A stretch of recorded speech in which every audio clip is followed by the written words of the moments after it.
భూపాలపల్లి జిల్లా కేంద్రం చెప్పుల లైన్లో పెట్టి ఎరువుల కోసం ఎదురు చూసే పరిస్థితి వచ్చింది. జిల్లాలకు మంత్రులు వస్తున్నారు, పోతున్నారు. మంత్రులు అంటే ప్రభుత్వాన్ని నడిపించేవారు. ఉమ్మడి వరంగల్ జిల్లాలో ఎక్కువ సేద్యం చేసే జిల్లా జయశంకర్ భూపాలపల్లి జిల్లా అని భూపాలపల్లి మాజీ ఎమ్మెల్యే గండ్ర వెంకటరమణారెడ్డి అన్నారు. ఈ నెల 27వ తేదీన భూపాలపల్లి నియోజకవర్గంలోని మొగుళ్లపల్లి మండలం ఇస్సీపేట గ్రామ మాజీ సర్పంచ్ కీర్తిశేషులు కొడారి కొమరయ్య విగ్రహావిష్కరణ బీఆర్ఎస్ పార్టీ జిల్లా కార్యాలయంలో ముఖ్య కార్యకర్తల సమావేశానికి బీఆర్ఎస్ పార్టీ రాష్ట్ర వర్కింగ్ ప్రెసిడెంట్ మాజీ మంత్రి ఎమ్మెల్యే కల్వకుంట్ల తారక రామారావు రాక సందర్భంగా ఈ రోజు భూపాలపల్లి జిల్లా కేంద్రంలోని బీఆర్ఎస్ పార్టీ కార్యాలయంలో ఏర్పాటు చేసిన విలేకరుల సమావేశంలో పాల్గొన్న భూపాలపల్లి మాజీ ఎమ్మెల్యే గండ్ర వెంకటరమణారెడ్డి.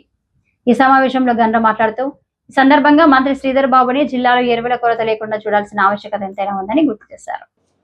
ప్రారంభించిండ్రు, సంతోషం.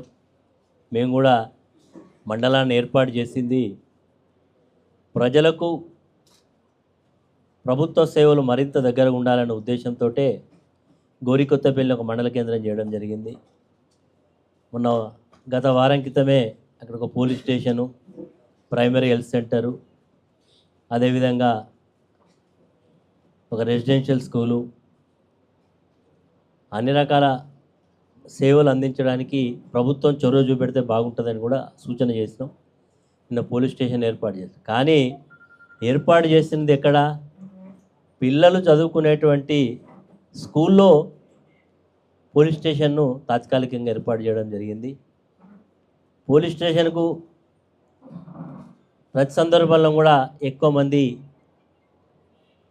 అనేక రకాల ఇబ్బందులతో వస్తారు, కంప్లైంట్స్ ఇచ్చుకోవడం వస్తారు. కాబట్టి అక్కడ ఉండేటువంటి స్కూల్లో చదువుకునేటువంటి విద్యార్థులకు మరి ఇబ్బంది కలుగుతుంది. కాబట్టి ఆ యొక్క పోలీస్ స్టేషన్ను ఎక్కడైనా ప్రైవేట్ హౌజెస్ చాలా వరకు అక్కడ రెంట్స్ కూడా దొరుకుతాయి. ప్రైవేట్ హౌస్లో కనుక పెడితే ఎవరికి ఇబ్బంది ఉండదు.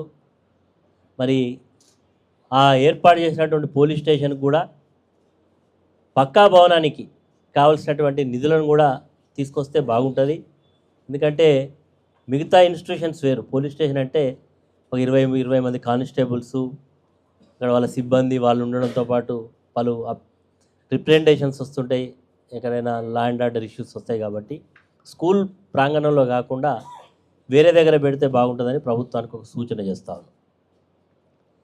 అదేవిధంగా ఇక్కడ ఉండేటువంటి అధికార పార్టీ నాయకులు ప్రతిపక్షంలో ఉన్నప్పుడు ప్రజా సమస్యలను ఎత్తు చూపెట్టడం అనేది ప్రతిపక్ష పాత్ర.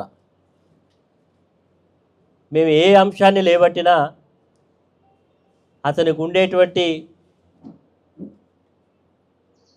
వ్యక్తులతోటి ఎదురుదాడి చేయించే ప్రయత్నం చేస్తూ ఉన్నారు. మేము నిర్మాణాత్మకమైనటువంటి సూచనలు మాత్రమే చేస్తూ ఉన్నాం. ఈరోజు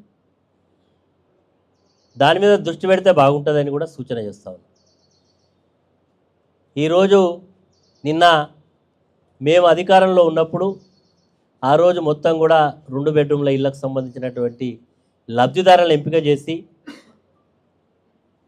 పట్టాలన్నీ కూడా ఇచ్చే సందర్భంలో అప్పటికే గృహప్రవేశాలు చేయించి పాలు వంగిచ్చి అక్కడ కొద్దిమంది లబ్ధిదారులకు పట్టాలు ఇచ్చి పబ్లిక్ మీటింగ్లో వాళ్ళు ఆ పట్టాలు ఇవ్వాలనుకున్నాం. మేము ఇచ్చిన తర్వాత 12 గంటలకు ఎప్పుడో మేము అక్కడ గృహప్రవేశాలు చేసిన తర్వాత 12:30కో ఎప్పుడో ఎన్నికల అనౌన్స్ చేస్తూ ఎన్నికల సంఘం నోటిఫికేషన్ విడుదల చేయడం సందర్భంలో ఆ పట్టాలు ఇవ్వడం ఆగిపోయినాయి.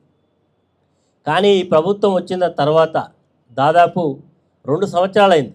ఆ ఇల్లు మొత్తం కూడా పూర్తయిన తర్వాత ఇప్పటి వరకు కూడా లబ్ధిదారులు పాపం చాలామంది కలెక్టర్ దగ్గరికి, ఎమ్మెల్యే దగ్గరికి, శ్రీధర్ బాబు దగ్గరికి చాలామంది పోయి రిప్రజెంట్ చేసి, అయ్యా మేము ఇల్లు లేనటువంటి కడు పేదలం, మాకు ఇల్లు గత ప్రభుత్వం శాంక్షన్ చేసింది, ఆ రోజు సాంకేతిక కారణాల వల్ల మాకు ఇవ్వలేకపోయింది, మా ఇల్లు మాకు ఇవ్వండి అని చెప్తే 2 సంవత్సరాలు అయింది ఇప్పటిదాకా దాని గురించి. కానీ అంతా కూడా గోప్యంగా చేస్తూ ఉన్నారని చెప్పి ఈరోజు నాకు నిన్న చాలామంది ఇక్కడ నుంచి ఫోన్స్ రావడం జరిగింది.